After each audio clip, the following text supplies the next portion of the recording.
Germany, the country that claims to have learned from its darkest history, is now enabling what many call a genocide, and the hypocrisy is staggering.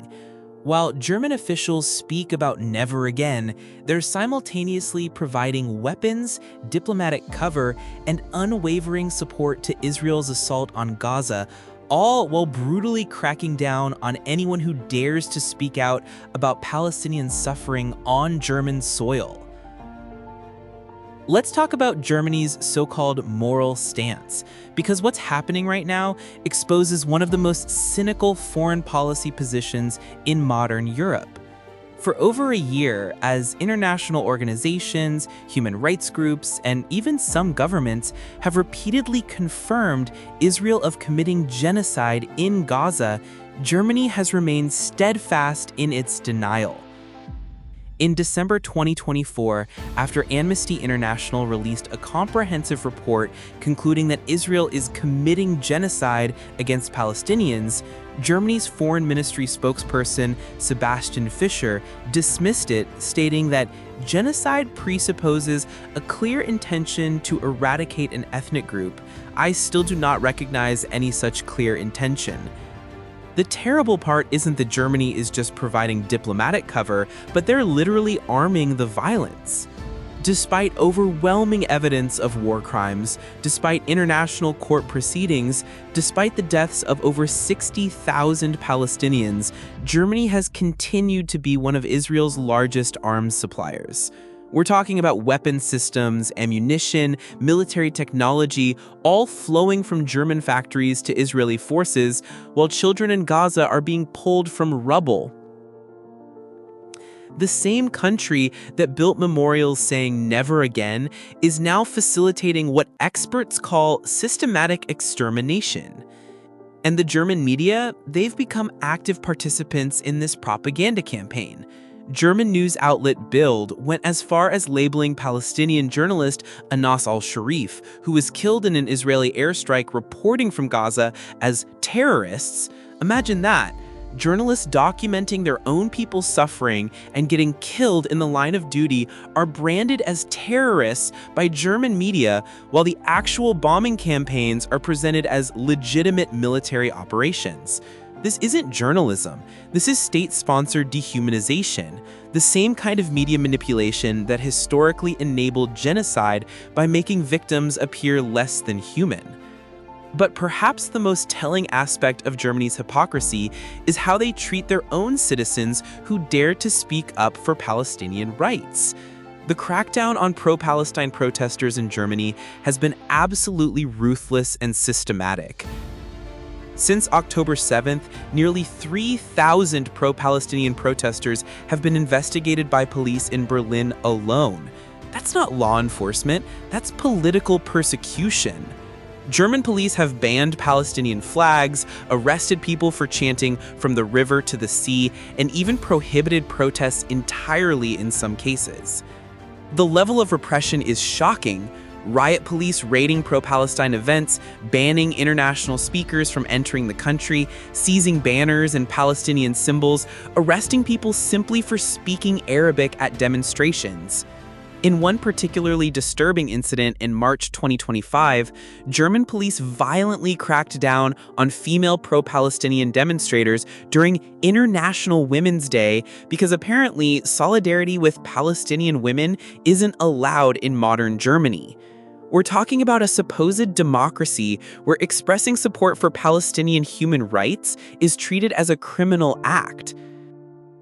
And here's the truly Orwellian part. While Germany claims this crackdown is about fighting anti-Semitism, Jewish protesters supporting Palestine are also being arrested. Jewish Germans who stand with Palestinians are finding themselves detained, proving that this isn't about protecting Jewish people, it's about protecting Israeli policy regardless of who opposes it.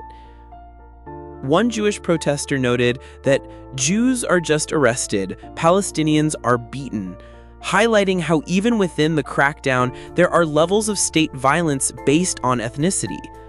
What makes this even more hypocritical is Germany's selective application of international law. When Russia invaded Ukraine, Germany immediately spoke about sovereignty, international law, and the need to protect civilians. They sent weapons to Ukraine, imposed sanctions on Russia, and welcomed Ukrainian refugees with open arms.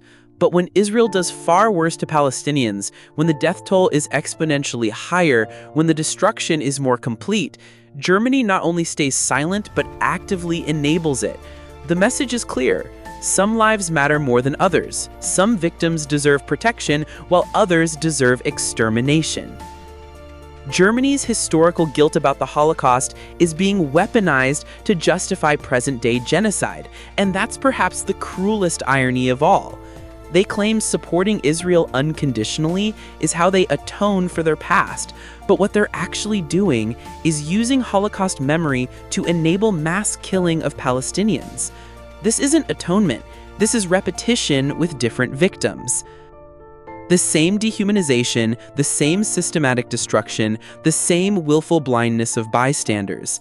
Except now Germany isn't the perpetrator, they're the enabler. There's no denying that thousands of people in Germany are taking to the streets in support of Palestine, from Berlin to smaller towns. But the repression is so heavy, the bans so frequent, and the media narrative so one-sided that it creates the picture that these voices are just a tiny, fringe minority. The cognitive dissonance is staggering. Germany has Holocaust memorials on every corner, mandatory education about Nazi crimes, and endless rhetoric about learning from history. Yet they're currently complicit in what international observers are calling genocide. They've turned never again into never again to Jews, while apparently again and again is perfectly acceptable when the victims are Palestinians.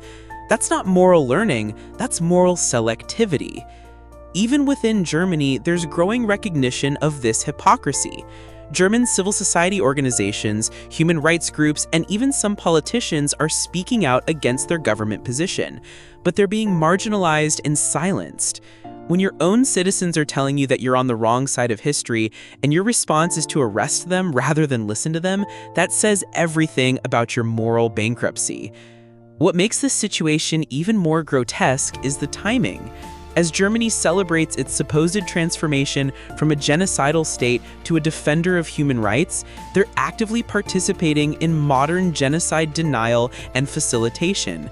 Every weapon shipment, every diplomatic protection, every crackdown on protesters is another nail in the coffin of their claimed moral authority.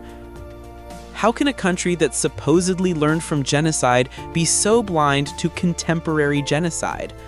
The world is watching Germany's response to Gaza, and what they're seeing is that all the memorials, all the education, all the never-again rhetoric was ultimately hollow. When faced with actual genocide happening in real time, Germany chose complicity over conscience, state power over human rights, and political expediency over moral clarity. This isn't just a foreign policy failure, this is a complete collapse of the moral foundation Germany claimed to have built after World War II. The Palestinian people deserved better from Germany. Holocaust survivors deserved better than having their suffering weaponized to justify new atrocities. German citizens deserved better than being arrested for standing up for human rights. And the world deserved better than watching one of Europe's most powerful countries demonstrate that never again was always just a slogan, never a commitment. Germany's vague stance on Gaza isn't diplomatic nuance, it's moral cowardice, and history will remember it as such.